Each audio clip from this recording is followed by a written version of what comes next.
Big ഫാമിലിയുടെ പുതിയൊരു വീഡിയോയിലേക്ക് വീണ്ടും സ്വാഗതം.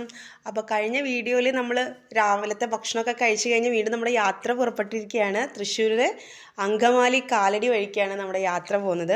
അപ്പോൾ തൃശ്ശൂരിൽ നിന്ന് അങ്കമാലി ചെന്നിട്ട് അങ്കമാലിയിൽ നിന്ന് കാലടി എത്തി കാലടി സെൻറ്ററിൽ നിന്ന് റൈറ്റിലോട്ട് തിരിഞ്ഞിട്ട് പോകുന്ന വഴി കാഞ്ഞൂര് എന്ന് പറയുന്ന സ്ഥലത്തേക്കാണ് നമ്മുടെ യാത്ര. അപ്പോൾ നമ്മുടെ യാത്രയിലായിരിക്കുമ്പോൾ ഞാൻ കഴിഞ്ഞ പ്രാവശ്യം പറഞ്ഞ പോലെ തന്നെ ഞാനും മനോരനും മാത്രമേ ഉള്ളൂ ഇന്നത്തെ വീഡിയോയിൽ. അപ്പോൾ ഇതൊക്കെ കണ്ടിട്ട് വീഡിയോ കണ്ടിട്ട് എൻ്റെ അടുത്ത് നമ്മുടെ ഫ്രണ്ട്സ് വാട്സപ്പിൽ മെസ്സേജ് അയച്ച് നിങ്ങൾ രണ്ടുപേരും കൂടി ആഘോഷിച്ച് നടക്കാനുള്ള കുട്ടികളെ കൊണ്ടുപോകാതെ എന്ന് ചോദിച്ചായിരുന്നു. അപ്പോൾ അതിനുള്ള ആൻസർ ആദ്യം തന്നെ പറഞ്ഞേക്കാം. ചില സ്ഥലങ്ങളിൽ നമ്മൾ പോകുമ്പോൾ കുട്ടികളെ ഒഴിവാക്കാറുണ്ട്. അതിന് കാരണം എന്താണെന്ന് വെച്ച് കഴിഞ്ഞാൽ നമ്മൾ പോകുന്ന സ്ഥലത്തിൻ്റെ പ്രത്യേകത കൊണ്ടും നമ്മൾ ഉദ്ദേശിക്കുന്ന ഒരു റിസൾട്ട് നമുക്ക് കിട്ടാനും വേണ്ടിയിട്ട് ചില സ്ഥലങ്ങളിൽ നമ്മൾ കുട്ടികളെ ഒഴിവാക്കാറുണ്ട്. കുട്ടികളെ കൊണ്ടുപോകേണ്ട സ്ഥലങ്ങളിൽ കുട്ടികളെ കൊണ്ടുപോകാറുണ്ട്. അപ്പോൾ നമ്മളുടെ യാത്ര നമ്മൾ എത്തിയിരിക്കുന്നത് കാഞ്ഞൂർ എന്ന് പറയുന്ന സ്ഥലത്താണ് കേട്ടോ. അപ്പോൾ കുട്ടികളൊന്നും ഇല്ലാതെ ഞങ്ങൾ വീണ്ടും കാഞ്ഞൂർക്ക് വന്നിരിക്കുന്നത് എന്തായിരിക്കും, കുറേ പേർക്ക് അറിയുന്നുണ്ടായിരിക്കും കാഞ്ഞൂരിൻ്റെ പ്രത്യേകത എന്താണെന്നുള്ളത്. അറിയാത്തവരിലേക്ക് വേണ്ടിയിട്ട് നമ്മൾ ഇതിലത്തെ കുറേ വിശേഷങ്ങൾ പങ്കുവയ്ക്കുകയാണ് കേട്ടോ. അപ്പോൾ കാഞ്ഞൂർ എന്ന് പറയുന്നത് വിശുദ്ധ സെബസ്ത്യാനോസിൻ്റെ തിരുനാൾ ഭയങ്കര കേമമായിട്ട് ആഘോഷിക്കുന്ന ഒരു സ്ഥലമാണ്. അപ്പോൾ അവിടെ ഓൾറെഡി ഒരാഴ്ച നീണ്ടു നിൽക്കുന്ന തിരുനാളാണ് നടക്കുന്നത്. വിശുദ്ധ സെബസ്ത്യാനോസിൻ്റെ പ്രസിദ്ധമായ തീർത്ഥാടന കേന്ദ്രമാണ് കാഞ്ഞൂർ പള്ളി എന്ന് പറയുന്നത്. ശരിക്കും അവിടെ സെൻറ്റ് മേരീസ് ചർച്ച് ആണെങ്കിലും കൂടിയിട്ട് മെയിനായിട്ട് പെരുന്നാൾ ആഘോഷിക്കുന്നത് വിശുദ്ധ സെബസ്ത്യാനോസിൻ്റെയാണ്. അവിടുത്തെ തിരുനാൾ വരുന്നത് എല്ലാ വർഷവും ജനുവരി 19-20 ദിവസങ്ങളിലാണ്. അതേപോലെ തന്നെ അതിൻ്റെ 8ാം മടം വരുന്നത് 26-27 തീയതികളിലാണ്. അപ്പോൾ നമുക്ക് തിരുനാളിൻ്റെ അന്ന് പോകാൻ പറ്റിയില്ല. അപ്പോൾ നമ്മൾ 8ാം മടത്തിൻ്റെ അന്നാണ് പോകുന്നത്. അപ്പോൾ നിങ്ങൾക്ക് ഇപ്പോൾ പോകുന്ന വഴിയിലൊക്കെ നിങ്ങൾക്ക് കാണാൻ പറ്റും, ഒരുപാട് കച്ചവടക്കാരെ കാണാൻ പറ്റും. 8ാം മടത്തിൻ്റെ അന്നാണ് കേട്ടോ ഇത്രയും തിരക്ക് ഇവിടെ കാണുന്നത്. അപ്പോൾ ഈ കാണുന്നതാണ് കാഞ്ഞൂരിലെ ഭയങ്കര പ്രസിദ്ധമായ വിശുദ്ധ സെബസ്ത്യാനോസിൻ്റെ തിരുനാൾ ആഘോഷിക്കുന്ന നമ്മുടെ പള്ളി. അപ്പോൾ അതിൻ്റെ ഫ്രണ്ടിൽ തന്നെ നമുക്കൊരു കുരിശ് കാണാം. ഇത് റോഡാണ്, അതായത് ബസ് റൂട്ടാണ്, ബസ് വന്ന് തിരിയുന്ന ഭാഗമാണ്. അപ്പോൾ നമ്മളിവിടെ നിന്ന് തിരിഞ്ഞ് നേരെ പള്ളിയിലേക്ക് കയറുകയാണ്. അപ്പോൾ നമ്മൾ കുർബാനയ്ക്കായിട്ട് എത്തിയതാണ്. അപ്പോൾ ജസ്റ്റ് കുർബാന തുടങ്ങിയിട്ടുണ്ടായിരുന്നു. അപ്പോൾ ഇനി നമുക്ക് കുർബാനയിൽ പങ്കെടുത്തതിന് ശേഷം നമുക്ക് ബാക്കി വിശേഷങ്ങളിലേക്ക് പോകാം.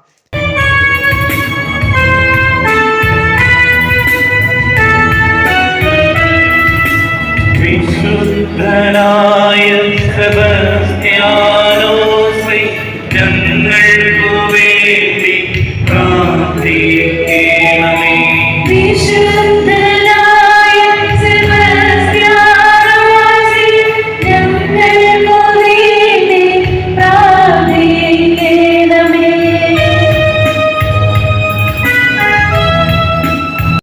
അപ്പോൾ കുർബാന അർപ്പിക്കലെല്ലാം കഴിഞ്ഞു. അപ്പോൾ ഇതാണ് കാഞ്ഞൂരിലെ മെയിൻ വിശുദ്ധ സെബസ്ത്യാനോസിൻ്റെ രൂപം എന്ന് പറയുന്നത്.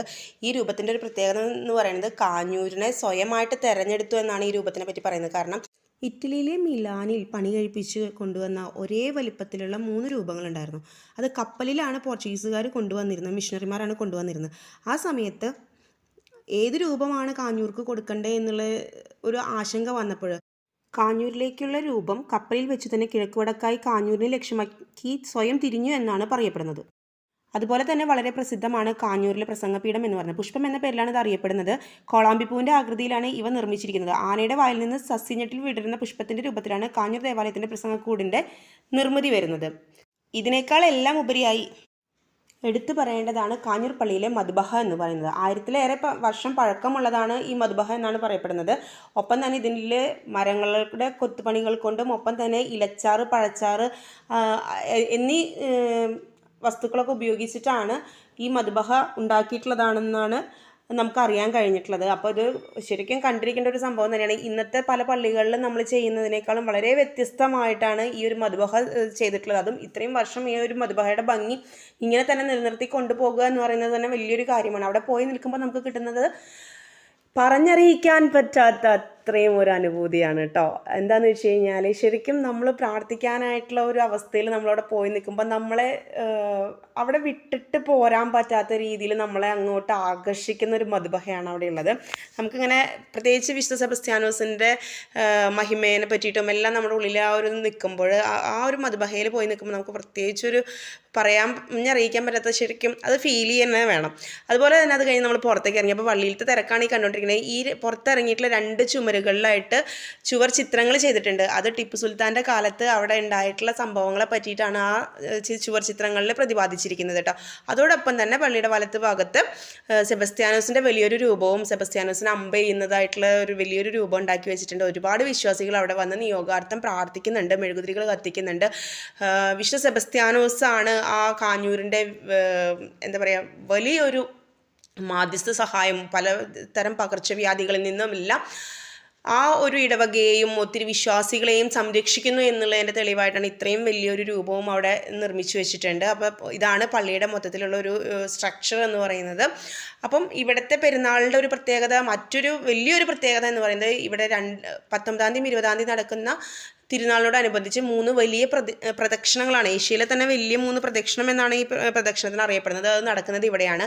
ഇവിടെ ഫ്രണ്ടിൽ കാണുന്ന ആ വലിയ കുരിശിന് മുകളിലായിട്ട് വിശുദ്ധൻ്റെ രൂപം പുറത്തേക്ക് എഴുന്നള്ളിച്ച് ഇറങ്ങുമ്പോൾ 20-ാം തീയതി 12 മണിക്ക് ഉച്ചയ്ക്ക് 12 മണിക്ക് പുറത്തേക്ക് പ്രദക്ഷിണം ഇറങ്ങുമ്പോൾ ഈ കാണുന്ന കുരിശിന് മുകളിലായിട്ട് പരുന്ത് പറക്കും എന്നാണ് പറയപ്പെടുന്നത്. അപ്പോൾ നമുക്കത് കാണാനൊന്നും പറ്റിയില്ല. നമ്മൾ പെരുന്നാളിൻ്റെ അന്നല്ല പോയത്, നമ്മൾ 8-ാം പടത്തിൻ്റെ അന്നാണ്. അതോടൊപ്പം തന്നെ ഒത്തിരി പൊൻകുരിശും വെള്ളിക്കുരിശുകളും എല്ലാം ഇവിടെ പ്രദക്ഷിണത്തിന് വേണ്ടിയിട്ട് അവർ സജ്ജമാക്കി വെച്ചിട്ടുണ്ട് കേട്ടോ. അതുപോലെ തന്നെ ഈ 8-ാം പടത്തിൻ്റെ ദിവസങ്ങളിലും അവിടെ പ്രദക്ഷിണങ്ങൾ നടക്കുന്നുണ്ടെങ്കിലും കൂടി മെയിൻ പ്രദക്ഷിണ ദിവസം എന്ന് പറയുന്നത് 19-20 ദിവസങ്ങളിലാണ്. അപ്പോൾ അതിൻ്റെ ഒപ്പം തന്നെ പള്ളിയുടെ സൈഡിൽ നമുക്ക് നേർച്ചയ്ക്ക് വേണ്ടിയിട്ടും അതുപോലെ അമ്പെടുത്ത് വെക്കാനൊക്കെ വേണ്ടിയിട്ട് റെസീറ്റ് ആക്കലും കാര്യങ്ങളൊക്കെ ഉണ്ട്. അപ്പോൾ നമ്മളവിടെ പോയിട്ട് ഒരു റെസീറ്റ് എടുത്തു. അപ്പോൾ സെബസ്ത്യാനോസിൻ്റെ പള്ളിയിൽ പോയി കഴിഞ്ഞ് കഴിഞ്ഞാൽ നമ്മുടെ മെയിൻ എന്ന് പറയുന്നത് അമ്പെടുത്ത് വെക്കുക എന്നുള്ളതാണ്. അപ്പോൾ നമ്മൾ പോയി വീണ്ടും തിരിച്ച് പള്ളിയകത്ത് പോയിട്ട് അമ്പ് അവർ ഒരു പാത്രത്തിൽ കവറൊക്കെ ചെയ്ത് വളരെ വിശുദ്ധമാക്കി തന്നെ വെച്ചിട്ടുണ്ട്. അപ്പോൾ അതിൽ നിന്ന് നമ്മൾ അമ്പ് എടുത്തിട്ട് റെസീറ്റ് കൊടുത്ത് അമ്പ് വാങ്ങുകയാണ്. എന്നിട്ട് നമ്മൾ ചെയ്യുന്നത് വെച്ചാൽ പള്ളിയുടെ വീണ്ടും പുറത്ത് കടന്നിട്ട് ഞാൻ നേരത്തെ പറഞ്ഞ ഈ കുരിശുണ്ടല്ലോ, ഈ കുരിശിൻ്റെ പ്രത്യേകത എന്ന് പറയുന്നത് ഒറ്റ കല്ലിൽ തീർത്ത കുരിശാണെന്നാണ് പറയപ്പെടുന്നത്. അപ്പോൾ ഈ കുരിശിൻ്റെ അവിടെ പോയി നമ്മൾ പ്രാർത്ഥിക്കുന്നു. ഇതിൻ്റെ മുകളിലാണ് പരുന്ത് വരുന്നത് എന്നാണ് പറയുന്നത്. അപ്പോൾ നമ്മളവിടെ പോയി വിശുദ്ധ സെബസ്ത്യാനോസിനോട് മാധ്യസ്ഥം വഹിച്ച് മെയിനായിട്ട് നമ്മൾ വിശുദ്ധ സെബസ്ത്യാനോസിനോട് പ്രാർത്ഥിക്കുന്നത് പകർച്ചവ്യാധികളിൽ നിന്നും അതുപോലെ തന്നെ പൈശാചിക ആക്രമണങ്ങളിൽ നിന്നൊക്കെ നമ്മുടെ നാടിനെയും നമ്മുടെ കുടുംബത്തെയൊക്കെ രക്ഷിക്കാൻ വേണ്ടിയിട്ടാണ്. അതോടൊപ്പം തന്നെ നമ്മുടെ പ്രാർത്ഥനാ നിയോഗങ്ങളും നമ്മൾ സമർപ്പിക്കുന്നു. അത് കഴിഞ്ഞിട്ട് നമ്മൾ തിരിച്ച് ഈ അമ്പ് കൊണ്ടുവന്നിട്ട് നമുക്ക് തന്നെടുത്ത് തന്നെ ഏൽപ്പിക്കുന്നു. അതോടൊപ്പം തന്നെ അതിൻ്റെ മുന്നിലായിട്ട് വിശുദ്ധ സെബസ്ത്യാനോസിൻ്റെ ഒരു രൂപം വെച്ചിട്ടുണ്ട്. അവിടെ നമ്മൾ പ്രാർത്ഥിച്ച് വണങ്ങുകയാണ് ചെയ്യുന്നത്. അപ്പോൾ ഈ സെബസ്ത്യാനോസിൻ്റെ രൂപത്തിലേക്ക് നമ്മൾ ചെല്ലുന്നത് തന്നെ പ്രാർത്ഥനാ നിർഭരമായിട്ടാണ് നമ്മൾ ചെയ്യേണ്ടത്. നമ്മൾ ഏത് കാര്യം ചെയ്യുമ്പോഴും അതിൻ്റെ മൂല്യം എന്താണെന്നും നമ്മൾ ചെയ്യുന്നത് എന്താണെന്നും മനസ്സിലാക്കി ചെയ്യുമ്പോഴാണ് അത് അർത്ഥവത്താകുള്ളൂ.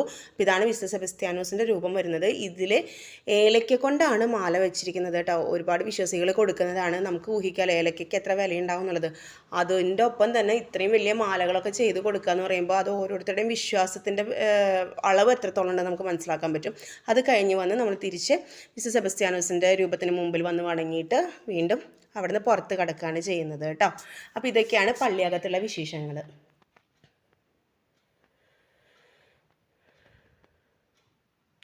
അപ്പോൾ നിങ്ങൾക്ക് കാണാം ഇതൊക്കെ പ്രദക്ഷിണത്തിന് വേണ്ടിയിട്ട് ഒരുക്കി വെച്ചിട്ടുള്ള കുരിശുകളാണ്.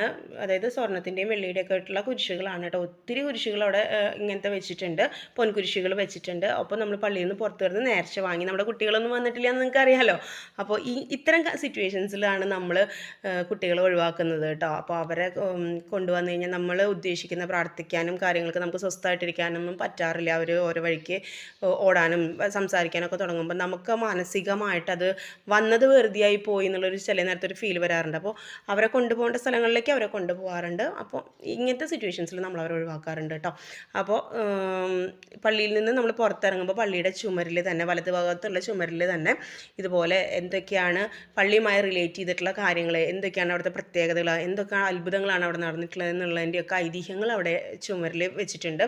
അപ്പോൾ അതൊക്കെ നമുക്ക് കാണാനും വായിക്കാനും അതിലൂടെ നമുക്ക് വിശ്വാസത്തിലേക്ക് ഒരുപാട് ആഴപ്പെടാനൊക്കെ ആയിട്ട് സാധിക്കുന്ന രീതിയിൽ അവർ വർണ്ണചിത്രങ്ങളും എല്ലാം ചെയ്തു വെച്ചിട്ടുണ്ട്. വിശുദ്ധ സെബസ്ത്യാനോസുമായി റിലേറ്റ് ചെയ്തിട്ടുള്ള കാഞ്ഞൂരിൻ്റെ പ്രത്യേകതകളെക്കുറിച്ചൊക്കെ അതിൽ പകർത്തി വെച്ചിട്ടുണ്ട് കേട്ടോ. അപ്പോൾ അതൊക്കെ കാണണം. ഒപ്പം തന്നെ അതിൻ്റെ ചരിത്രം എന്താണെന്നുള്ളതൊക്കെ നമുക്ക് ഏത് സാധാരണക്കാരനും വായിച്ചാൽ മനസ്സിലാവുന്ന രീതിയിൽ അവരവിടെ എഴുതി വെച്ചിട്ടുണ്ട്. അപ്പോൾ അതൊക്കെ നിങ്ങൾ വായിച്ച് മനസ്സിലാക്കണം എന്തൊക്കെയാണ്. എനിക്ക് ഈ വീഡിയോയിൽ നിങ്ങളുടെ അടുത്ത് ഡീറ്റെയിൽ ഇത് പറയുന്നതിന് ഒരുപാട് ലിമിറ്റേഷൻസ് ഉണ്ട്. ജസ്റ്റ് ഒന്ന് ഇങ്ങനെ പറഞ്ഞു ഓടിച്ച് പോവുക മാത്രമേ നമ്മൾ ചെയ്യുന്നുള്ളൂ. കാരണം വീഡിയോ ഒരുപാട് ലെങ്ത്താക്കി ചെയ്യേണ്ടി വരും. അപ്പോൾ നമുക്ക് അതിനുള്ള ഒത്തിരി ലെങ്ത്തിൽ ഞാൻ വീഡിയോ ചെയ്യുമ്പോൾ എന്താണെന്ന് വെച്ച് കഴിഞ്ഞാൽ നിങ്ങളുടെ വ്യൂസ് കുറയുന്നുണ്ട്. അപ്പോൾ അതിനോട് താല്പര്യമുള്ളവർ മാത്രമേ അത് കാണുന്നുള്ളൂ. കാണുന്നുള്ളൂ. അപ്പോൾ അതുകൊണ്ടാണ് ജസ്റ്റ് നിങ്ങളിലേക്ക് ഇതിൻ്റെ ഒരു ചെറിയൊരു രൂപം എത്തിക്കാനായിട്ട് ഞാൻ ഉദ്ദേശിക്കുന്നത്. ഇനി ഇവിടുത്തെ മറ്റൊരു പ്രത്യേകതയാണ് ഈ കാണുന്ന ഇപ്പോൾ ഈ ഒരു വലിയൊരു ചരുവം കാണുന്നുണ്ട്, അതിൽ എണ്ണയാണ്, അതുപോലെ തന്നെ ഒരുപാട് ഇലകളൊക്കെ ഇട്ടിട്ടുണ്ട്. അത് കോരി കൊണ്ടുപോകാൻ സൗകര്യത്തിന് വേണ്ടി വെച്ചിട്ടുള്ളതാണ്. അപ്പോൾ അതിൻ്റെ മേലെ വരുന്നത് ഈ ഒരു ആന വിളക്കാണ് കേട്ടോ. ഇത് ശക്തൻ തമ്പുരാൻ രാജാവ് കൊടുത്തിട്ടുള്ളതാണെന്നാണ് പറയപ്പെടുന്നത്. അപ്പോൾ അതിനും അതിൻ്റെ പിന്നിൽ ഒരുപാട് ഐതിഹ്യങ്ങളുണ്ട്. ശക്തൻ തമ്പുരാൻ രാജാവിനെ പള്ളിയുമായിട്ട് കാഞ്ഞൂർ പള്ളിയുമായിട്ട് റിലേറ്റ് ചെയ്ത് വരുന്ന കാര്യങ്ങൾ പറയുന്നുണ്ട് കേട്ടോ. അപ്പോൾ അതൊക്കെ നിങ്ങൾ വായിച്ചും കേട്ടൊക്കെ മനസ്സിലാക്കുക. അപ്പോൾ ഇത് ആനവിളക്ക് എന്നാണ് പറയുന്നത്. ഇതിൽ എണ്ണകൾ ഒഴിക്കുന്നവരുണ്ട്, ഇതിൽ നിന്ന് എണ്ണ എടുത്തിട്ട് പോകുന്നവരുണ്ട്, വിശ്വാസത്തിലും പ്രാർത്ഥിച്ചിട്ടൊക്കെ ചെയ്യുന്നവരുണ്ട്. ഒത്തിരി പഴക്കമുള്ളതാണ്. തമ്പുരാൻ കാഞ്ഞൂർ പള്ളിക്ക് വേണ്ടിയിട്ട് സംഭാവന പോലെ കൊടുത്തിട്ടുള്ളതാണ് ഈ ആനവിളക്ക് എന്നാണ് പറയപ്പെടുന്നത് കേട്ടോ. അപ്പോൾ ഇതൊക്കെയാണ് നമ്മുടെ കാഞ്ഞൂർ പള്ളിയിലെ മെയിൻ വിശേഷങ്ങൾ. അപ്പോൾ നിങ്ങൾ തീർച്ചയായിട്ടും ഇവിടെ വന്നു കഴിഞ്ഞ് കഴിഞ്ഞാൽ കാണേണ്ടതാണ്, മെയിനായിട്ട് കാണേണ്ടതും അല്ലെങ്കിൽ പ്രാർത്ഥിക്കേണ്ടതുമായിട്ടുള്ളതാണ് പള്ളിയകത്തുള്ള മദ്ബഹ എന്ന് പറയുന്നത്. അതുപോലെ തന്നെ അവിടുത്തെ പ്രസംഗ പീഠം വരുന്നുണ്ട്, ചുവർ ചിത്രങ്ങൾ വരുന്നുണ്ട് പള്ളിയുമായിട്ട് റിലേറ്റ് ചെയ്തിട്ട് വരുന്നത്. അതുപോലെ തന്നെ ഈ ആനവിളക്ക് വരുന്നുണ്ട്. ഇതിൽ ഞാൻ പെടുത്താതെ പോയതുണ്ട്, ഒരു മാമോദീസ കല്ലുണ്ട്, അതെനിക്ക് എടുക്കാൻ പറ്റിയിട്ടുണ്ടായിരുന്നില്ല. അപ്പോൾ ഇത്തരം കുറേ കാര്യങ്ങൾ അതിൽ വരുന്നുണ്ട്. അപ്പോൾ ഇതൊക്കെ കാണുക എന്നുള്ളത് ഒരു ഭാഗം. അതിനോടൊപ്പം തന്നെ നമ്മുടെ വിശ്വാസത്തെ നമ്മൾ ആഴപ്പെട്ടുകൊണ്ട് ഒരുപാട് പ്രാർത്ഥിക്കാൻ ഒത്തിരി വിശ്വാസമില്ല. ശരിക്കും നമ്മൾ അവിടെ ചെന്ന് തന്നെ കാണും. ഈ ദിവസങ്ങളിലൊക്കെ പ്രത്യേകിച്ച് നിങ്ങൾ പോകുന്നുണ്ടെങ്കിൽ, തിരുനാൾ ദിവസങ്ങളിൽ പോവുകയാണെങ്കിൽ നിങ്ങൾക്ക് കാണാൻ പറ്റും പലതരം ത്തിലുള്ള വിഭാഗത്തിൽപ്പെട്ടവർ വരുന്നതും പ്രാർത്ഥിക്കുന്നതും അവരിന്ന് നേർച്ചയെടുത്തിട്ട് പോകുന്നതും എണ്ണ എടുത്തിട്ട് പോകുന്നതും അതുപോലെ തന്നെ വഴിപാടുകൾ കഴിക്കുന്നതൊക്കെ ആയിട്ട്. അപ്പോൾ അവർ അത്രയും എത്തുന്നുണ്ടെങ്കിൽ, ഓരോ പെരുന്നാളുകൾക്കും അവരെത്തുന്നുണ്ടെങ്കിൽ അവർക്കത് എത്രത്തോളം നല്ലതായിട്ടും അനുഭവമായിട്ടും തോന്നിയിട്ടുള്ളതായിരിക്കും. അപ്പോൾ പെരുന്നാൾ എന്ന് പറഞ്ഞു കഴിഞ്ഞാൽ പിന്നെ ബാൻസെറ്റ് ഇല്ലാത്തൊരു കാര്യമില്ലല്ലോ. അപ്പോൾ എട്ടാമട ആണെങ്കിലും ഇവിടെ ബാൻസെറ്റ് ഉണ്ട് കേട്ടോ. അത് നമ്മുടെ പള്ളികളിലൊന്നും എട്ടാമടത്തിന് ബാൻസെറ്റ് ഉണ്ടാവൽ കുറവാണ്, പക്ഷേ ഇവിടെ എട്ടാമടത്തിനും ബാൻസെറ്റ് ഉണ്ട്. വിശുദ്ധ കുർബാന ആഘോഷമായ പാട്ട് കുർബാന നടക്കുന്നുണ്ട്. അതും പല സമയങ്ങളിലായിട്ട് കുർബാനകൾ നടക്കുന്നുണ്ട്. അപ്പോൾ ഞാൻ നേരത്തെ പറഞ്ഞ ഒറ്റക്കല്ലിൽ തീർത്ത കുരിശിതാണ് കേട്ടോ. അപ്പോൾ നമ്മൾ പുറത്തേക്ക് ഇറങ്ങി. പിന്നെ ഇനി കുറച്ച് നമുക്ക് പെരുന്നാൾ എന്ന് പറഞ്ഞാൽ കച്ചവടക്കാരില്ലാത്ത പെരുന്നാളുണ്ടോ അല്ലേ. അപ്പോൾ ഇവിടെ സാധാരണയൊന്നും വിട്ടിട്ട് ഒരുപാട് കച്ചവടക്കാരുണ്ട് കേട്ടോ. ഏകദേശം 1 കിലോമീറ്ററോളം വരും. അതോടൊപ്പം തന്നെ തിരുനാളിനോടനുബന്ധിച്ച് എക്സിബിഷൻസ് ഒക്കെ നടക്കുന്നുണ്ട്. ഒരുപാട് സ്റ്റാളുകൾ അവിടെ വരുന്നുണ്ട്. ഇതാണ് കാഞ്ഞൂർ മേള എന്നുള്ള പേരിലാണ് അത് നടക്കുന്നത്. അപ്പോൾ ഇവിടെയൊക്കെ നിങ്ങൾക്ക് കയറി കാണാനൊക്കെ ആയിട്ട് ഒരു ദിവസം മാക്സിമം സമയമെടുത്ത് തന്നെ വരണം. നമ്മൾ ഉച്ചവരയ്ക്കുള്ള സമയം കണക്കാക്കിയിട്ടാണ് നമ്മൾ വന്നിട്ടുണ്ടായിരുന്നത്. അപ്പോൾ മെയിനായിട്ട് ഞങ്ങളെ സംബന്ധിച്ചിടത്തോളം അവിടെ ദിവ്യബലി അർപ്പിക്കുക, നമ്മളുടെ വഴിപാടുകൾ തീർക്കുക എന്നുള്ളതായിരുന്നു. അപ്പോൾ അത് രണ്ടും നമ്മൾ ചെയ്ത് കഴിഞ്ഞു. ജസ്റ്റ് ഒന്ന് ഓടിപ്പോയി ആ മേളയുടെ ഉള്ളൊക്കെ ഒന്ന് ജസ്റ്റ് കണ്ട്. ഞാൻ ഫസ്റ്റ് ടൈം ആയിരുന്നു എന്നുള്ളത് കൊണ്ട് തന്നെ ഫസ്റ്റ് എന്തൊക്കെയാണെന്നുള്ള ഒരു ആങ്സൈറ്റി ഉണ്ടല്ലോ. അപ്പോൾ അതൊക്കെ കണ്ട് നമ്മൾ തിരിച്ച് കാറിൽ കയറി പോരാണ് കേട്ടോ. അപ്പോൾ ഇതൊക്കെയാണ് നമ്മുടെ കാഞ്ഞൂർ വിശേഷങ്ങൾ എന്ന് പറയുന്നത്.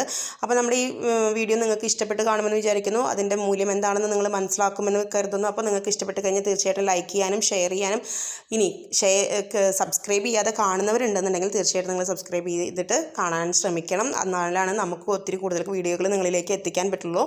അപ്പോൾ താങ്ക് യു.